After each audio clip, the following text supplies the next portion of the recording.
Assalamualaikum warahmatullahi wabarakatuh. Bagaimana kabarnya anak-anakku sekalian? Mudah-mudahan diberi kesehatan oleh Allah Subhanahu wa ta'ala. Amin ya rabbal alamin. Ustaz Niam menjelaskan materi selanjutnya, yaitu bab 2 tentang Nabi Muhammad SAW sebagai rahmat bagi seluruh alam. Dijelaskan dalam Al-Quran surat Al-Anbiya ayat 107 yang berbunyi, wa ma arsalnaka illa rahmatan lil alamin, yang artinya, dan tiadalah kami mengutus kamu Muhammad melainkan untuk menjadi rahmat bagi semesta alam. A. Kepribadian Nabi Muhammad SAW dalam kehidupan bermasyarakat. Yang pertama, memperbaiki perekonomian masyarakat. Saat Nabi Muhammad di Mekah, ketika berusia 20 tahun, Nabi Muhammad SAW memprakarsai perjanjian damai dalam urusan dagang, disebut Hilf al-Fudul. Tujuannya apa? Membantu orang-orang yang lemah dan teraniaya agar tidak dirugikan dalam perdagangan, serta membantu fakir miskin dalam meningkatkan perekonomian masyarakat. Itulah kepribadian Nabi Muhammad memperbaiki perekonomian masyarakat saat berada di Mekah, dan masih banyak yang lain. Pada saat Nabi Muhammad di Madinah, Nabi Muhammad SAW mulai menerapkan sistem perekonomian Islam dalam masyarakat dengan membentuk Baitul Mal. Baitul Mal adalah badan keuangan negara. Tujuannya untuk membantu orang-orang yang lemah, orang miskin.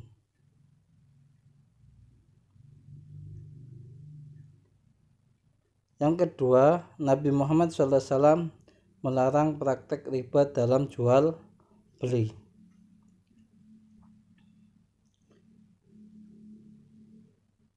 Yang kedua, kasih sayang kepada sesama. Ustaz Niam membagi contoh kasih sayang Nabi Muhammad kepada sesama ada 4. Sayang kepada anak-anak, sayang kepada pelayan, mengasihi orang-orang yang lemah, pemurah, dermawan, dan pemaaf. Yang pertama, sayang kepada anak-anak. Nabi Muhammad SAW memiliki rasa kasih sayang kepada semua kalangan, salah satunya kepada anak-anak. Ada suatu cerita, pada suatu hari Nabi Muhammad SAW melihat adik Anas. Anas ini pelayan Nabi Muhammad SAW sedang menangis. Beliau pun bertanya kepada Anas, bagaimana keadaannya dan mengapa ia menangis? Wahai Anas. Pertanyaan beliau dijawab oleh Anas, seekor burungnya telah mati. Mendengar jawaban itu, kemudian Nabi Muhammad SAW menghampiri adik Anas dan menghiburnya sehingga adik Anas kembali ceria lagi. Itulah contoh sayang Nabi Muhammad kepada anak-anak. Yang kedua, yang B, sayang kepada pelayannya. Ada suatu cerita tentang Nabi Muhammad. Pada suatu hari Nabi Muhammad SAW meminta Anas pergi ke pasar untuk mengerjakan suatu keperluan. Sesampai di pasar, Anas melihat anak-anak yang sedang bermain. Kenapa Anas pada waktu itu menjadi pelayan Nabi Muhammad? Itu usianya anak-anak, ya ikut Nabi Muhammad. Karena apa?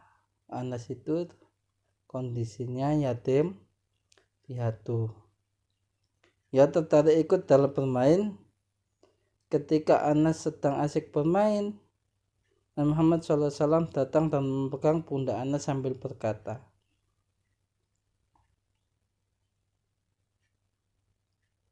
"Hai Anas, apakah engkau menuruti apa yang aku perintahkan padamu?" Anas menjawab, "Ya, aku pergi wahai Rasulullah." Nabi Muhammad SAW pun tersenyum dan tidak marah atas keteledoran Anas. Itulah contoh Nabi Muhammad sayang kepada pelayannya. Yang selanjutnya,